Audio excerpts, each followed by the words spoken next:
Welcome to today's call where we will be discussing chronic fatigue. And I believe this will be interesting to a large number of people because fatigue is one of the most common symptoms that people present with to my office and to healthcare offices in general. And so the question that everyone wants to know is, why am I so fatigued? Why am I chronically fatigued? What could be causing it? To best answer that question for you today, or help answer that question for you, I want to use a case, a recent case that I believe will be interesting and a good way to help answer this question. So let's jump over to the whiteboard.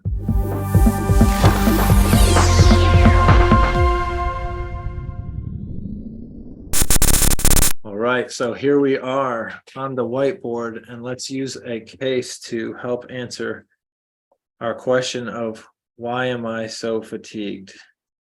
So if I start in the middle here, and let's use, sorry, I've got a new digital pen I'm playing with. So fatigue is the main symptom, and we're going to use a 71-year-old male as our example. And so this patient recently presented to my office with multiple complaints, but his main complaint is fatigue. And it's fatigue of a chronic nature. It's been years for him. And he's wondering why he has it and why can't any of the doctors he's worked with help him with it. And so, you know, me being the health detective that I am, I want to understand all the potential sticks in the spokes physiologically for him and all the things that could possibly promote fatigue. And therein lies the issue. Fatigue is what's called a non-specific symptom. And what that means is the fact that someone has fatigue doesn't tell us why they have fatigue or where that fatigue is coming from. It's non-specific. So we have to, as clinicians, or I have to, as a clinician, go and find the reason or reasons that that person is having that non-specific symptom. And when that fatigue, that non-specific symptom is chronic, you have to find the reason or reasons that it's chronic. So first things first is this: we have a 71-year-old male suffering with chronic fatigue. And so as I work him up, I want to go through his history, birth to now. It all potentially matters. I want to go through his medical records and see what are the possible contributing factors to his fatigue. And so if we start in his history, it's very interesting. This man is 71, like I've said multiple times. So one of the things he mentions in his history is that when he was little, he used to like to break open mercury thermometers and play with the mercury. And he said he would use that mercury to wash pennies. And I've never personally played with mercury because I've always been, you know, mercury is a toxin or a poison that a heavy metal that you don't want to play with. And so it's interesting to me that he did this. And I suspect there may be some sort of long-term exposure there. Long-term exposure to mercury is a known driver of fatigue. So it's possible that all the way back in his childhood, playing with the mercury and washing his pennies could have been the early beginning or an early contributor to his fatigue. So we want to look at that. And one way that I would assess that would be to look at whole blood levels of mercury and see what shows up. You can also look at a hair test for mercury. You can look at urine for mercury. There's different ways to test for heavy metals. And so we can do that. Possibly another heavy metal input for this gentleman could be lead. This man is now retired, but he did work as a residential and commercial plumber for many years. And so he worked with various products that contained lead and suspects that he was exposed that way. So again, we can look at testing lead levels as well. And those two things together, again, fall under heavy metal exposure as one possible contributing factor to his fatigue. Now, another possible factor to his fatigue is that he was recently diagnosed with asthma. And the complaint that brought him in for the asthma was shortness of breath. Okay. And so if you have shortness of breath or asthma or any issue with the lungs that doesn't allow you to optimally oxygenate the body, obviously you may be fatigued because of that. Because remember, every cell in the body requires oxygen. Oxygen becomes energy for us via use in the mitochondria to produce ATP. So if he's not delivering oxygen well to tissue, that could drive fatigue. Next is this man has a history of lab high triglycerides, so lab high trigs we can call them, and glucose. Okay, so when you have high glucose, that's blood sugar, that suggests potential blood sugar issues, and lab high triglycerides are usually driven or commonly driven by glucose issues. And so that is often seen in the dysglycemia or the poor blood sugar handling condition called insulin resistance. And so if you are insulin resistant, you are not delivering glucose to the cells efficiently. And just like all cells require oxygen, almost all cells require glucose. And so if you can't deliver the glucose to the cells and they don't get the fuel they need to function, they're not going to function well. And so, fatigue of a cell, fatigue of a bunch of cells leads to fatigue of tissues leads to fatigue of the individual. So blood sugar regulation, specifically insulin sensitivity, is going to be very important, a very important thing to investigate in this person because his historical medical records show years of high triglycerides and glucose issues. Next, we've got multiple nutrient insufficiencies. So one that we've talked about before in recent videos, and I will link to here, is magnesium. And we talk in that video about testing magnesium and how the most common test is serum magnesium, but that's also a poor test. Running a red blood cell magnesium would be a better way of doing it. But if in his history, his serum magnesium is low, and when serum magnesium is low, you're not doing too well because serum magnesium is only 1% of all magnesium in your body. And you will take magnesium from your bones to put it in the serum to keep serum levels elevated. So the fact that his serum magnesium level is low suggests that he's not doing well with magnesium at all. And this man has also been diagnosed with osteoporosis. And so potentially his osteoporosis is related to his low magnesium and vice versa. And we've talked about osteoporosis in previous videos as well, which I'll link to here, talking about osteoporosis is really an inflammatory issue and perhaps a bone-gut axis issue. So check that video out if you'd like to learn more there. Another potential issue driving fatigue is recent labs in this person show iron deficiency. And iron carries oxygen. Oxygen becomes energy, like we discussed with the asthma up above. And iron deficiency for lay people, most lay people know that fatigue is the most common symptom with iron deficiency. Well, this man has iron deficiency on recent labs, so that's likely a significant contributor to his fatigue. But also for years, he has complained about restless leg syndrome. And oftentimes, restless leg syndrome has an iron component to it.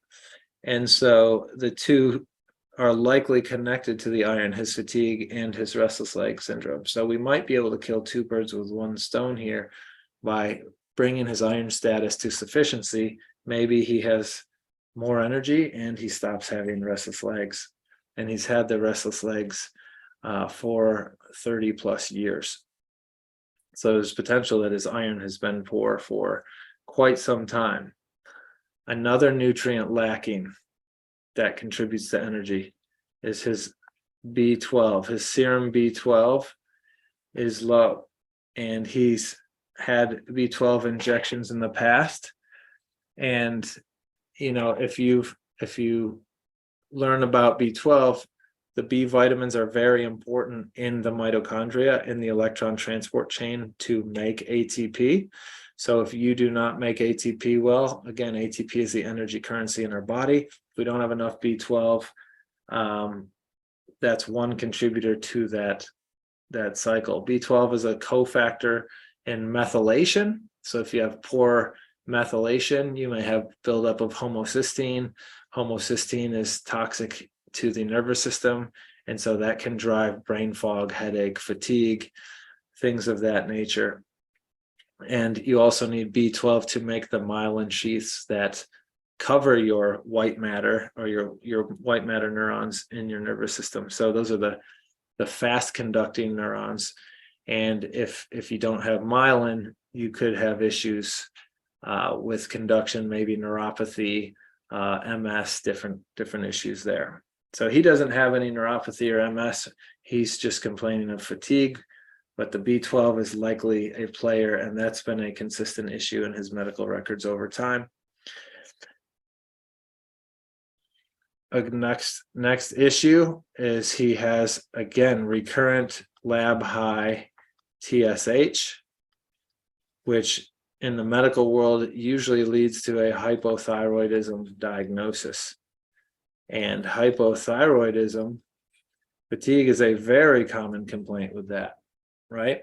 The thyroid sets the metabolic rate of every cell, tissue, and organ in your body. And if you have poor thyroid function, then you're probably going to have a poor metabolism and low energy, right? Because in order to have energy and to move, you have to be able to produce metabolic function to do that. So over the last 4 years of his records, he's had high TSH. So he's got it appears to be a long-term hypothyroidism that has not been addressed by his medical doctors. Even though they've tested it, there was no evidence in there that he was being medicated. And the free T4s were functionally low for him, which free T4 has been functionally low, which will drive TSH up. But those are the only two markers his doctors have run. A full thyroid panel, as we've talked about in previous videos, is actually 8 markers. So there's 6/8 of the equation, or 3/4 of the equation, we still haven't seen in regards to his thyroid. And if he is hypothyroidism, why, what patterns are involved? So we want to figure that out more thoroughly. And then lastly, this man, and I saved it for last, but this man has Crohn's disease. And he's had Crohn's disease since he was a teen, and he's had 2 resections in his life, 2 bowel resections, where both times they took out 18 inches of his small intestine. And so that adds up to 36 inches total. All right. And if you don't know, the small intestine is the part of your digestive tract that is absorbing the majority of the nutrients we take in. And the small intestine is the longest part of your GI tract. And losing 3 feet of it is impactful. It's not benign. Okay, so if you lose 3 feet of the part of your intestine where you're supposed to be absorbing the majority of your nutrients, well, that might be a reason why things like B12 are subpar, and iron are subpar, and magnesium is subpar, right? If we can't absorb the nutrition we're taking in, then even if we take in the best grass-fed, non-GMO, organic nutrients possible, if we can't digest them and or absorb them, then we just have expensive feces and urine, right? Or high nutrient feces and urine. So the Crohn's disease and the associated surgeries with it is a likely big time contributor to his fatigue via lack of absorption, malabsorption, or poor absorption, and we're not going to get those 3 feet of small intestine back. So it makes optimizing the intestines that he has left very, very important, and it also makes it the goal of, taking in the highest quality food and the highest quality supplements important, because we need to promote optimal absorption of everything that he's taking in. So, you see this list and you're like, okay, well, what the heck do we do, right? Because there's all of these factors that by themselves could be significant contributing factors to the nonspecific complaint of fatigue. And he has all of these present. So which one is it, right? Which one is the big contributor? Well, we don't know that right now. We need to get test results. But the point, the real issue is that's the wrong question. It's not which one is the largest contributor, because the likelihood is all of these are contributing, okay, on some level. And so if we just focus on one thing, we're probably leaving the majority of the impact or the positive changes we can make on the table, right? Because we've talked about before in another video, right? If his fatigue, if this man is a bucket and the fluid level in his bucket is his fatigue level, right? There's not just one input, right? The low iron is one, but then you have magnesium and you have insulin sensitivity and thyroid and Crohn's, right? So each arrow is a certain level of fluid contribution to the bucket. If we only remove one arrow, that might lower the fluid level this much, but that won't really make a significant difference in his fatigue, right? We need to cross out or eliminate as many arrows as we can, and then we make a significant reduction in his fluid level, right? A significant change in his fatigue. So it's important to find all the pieces of the puzzle that matter in his case, and then address them all in a prioritized and an individualized and specific way to get the best result, and hopefully eliminate his fatigue or reduce it enough to the point that he's high-fiving and loving life. He can go do what he wants to do again. He can exercise. He can be with his wife. He's getting the nutrition he needs. He can live life. So if you're out there with chronic fatigue and you've tried things via Google, or you've seen doctors who focus on only one thing, like it's common in chronic fatigue for people for doctors to investigate for Epstein-Barr virus. Epstein-Barr virus is a common driver of fatigue. So are many other herpes family viruses. So that's definitely one thing to look at. But if you've had that investigated and those were clear, and they threw up their hands and said, well, we don't know, here's multiple other avenues that might be involved in your case that are non-infectious related, right? So we don't want to just be myopic on there's one cause to everything. We want to understand that we are all puzzles, and at any one time there could be many pieces involved. So we need to seek to identify as many pieces as possible that are involved and address those in a prioritized manner so that you can live a life at optimal. And that's what I do in my office. That's what functional medicine seeks to do. And so if you haven't worked with a functional medicine practitioner, I suggest you investigate one that you could partner with to achieve your goals.